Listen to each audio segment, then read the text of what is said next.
All right, this is Rocky and this is her Roadmap to Success video. And what the Guardians wanted to really work on was getting Rocky to respect personal boundaries and space. So what that involves is, one, doing the leadership exercise. I want you guys to be practicing, the parents in the house, practicing the leadership exercise once a day with her, both individuals doing it if possible, and doing that for about the next 2 weeks. This should get shorter and shorter. I wouldn't be surprised if over the next couple of days she actually takes a little bit longer and is a little more challenging than she even was tonight, but that should subside as long as you kind of stick with it and use escalating consequences again to reinforce that invisible boundary. If you forget any of the steps in the leadership exercise, you can go to doggonproblems.com, click on dog training tips. On the right hand side you'll see a search bar and you can type in the leadership exercise and you'll see a bunch of videos on how to do it, so that way you can have a little bit of a refresher. You also want to look at the video above this one and use that for how to help Rocky stop bombarding guests when they arrive. It'll also help prevent her from door dashing, meaning that when you open the door she doesn't go flying through the door.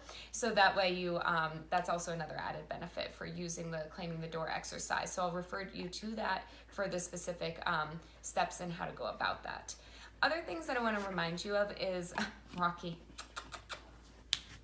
Good girl. Is something even as simple as playing the game fetch in the house or outside.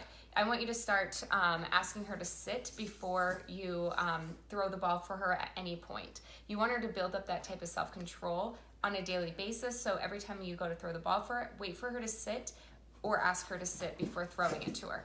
When she goes to drop the ball, you can go ahead and say the word drop, but wait for her to drop it on her own. Over time, that will translate into her knowing that when you say the word drop, it means drop. But instead of having to train her on how to do it, wait for her to do it on her own, say the word drop, and you're essentially teaching her on her own how to drop the ball on command. So I would try to be, and tagging onto that, I would definitely be increasing her energy needs, or exercise needs to meet her energy needs. And that can involve doggy daycare. We talked about some creative ways about getting her outside to play with like a jolly ball, even tying one up so she can't take off with it and kind of jump up and kind of play with it in the air. So there's all sorts of ways. I love all those things to get her out playing. Maybe if you're working on playing fetch in the house more often and teaching her drop and to sit and have that patience, that might also help and translate her playing fetch outside for longer periods of time. If you really want her to work on that, you can also try removing the object if she doesn't want to play anymore. So if you have a frisbee or a ball, if she stops engaging in playing fetch and just wants to lay there in the grass with it, you might want to just pick it up and take it away. That might help encourage her to stick with this playing fetch longer. The other things that I want to remind you of is keep petting with a purpose. So every time you pet her, you're reinforcing whatever behavior she's doing. You're essentially saying, good job. So every time you want to pet her, I want you to ask her to sit, or if she's already sitting, you can go ahead and pet her, or if she's laying down, you can pet her. But if she's standing up, just ask her to sit first. It's really like just her saying please to have attention instead of coming over and bonking you with her nose or starting to do demand barking and things like that. If she were to do demand barking, meaning she's standing there staring at you, barking to try to get your attention, whether that's in the living room or in her crate or anything like that, you want to ignore that behavior. So if she's starting to do demand barking, say she's starting to nip at your arms and you walk out of the room and go into like a bedroom or a bathroom or something, if she starts barking on the other side of the door, you want to wait until she stops barking until you leave the room.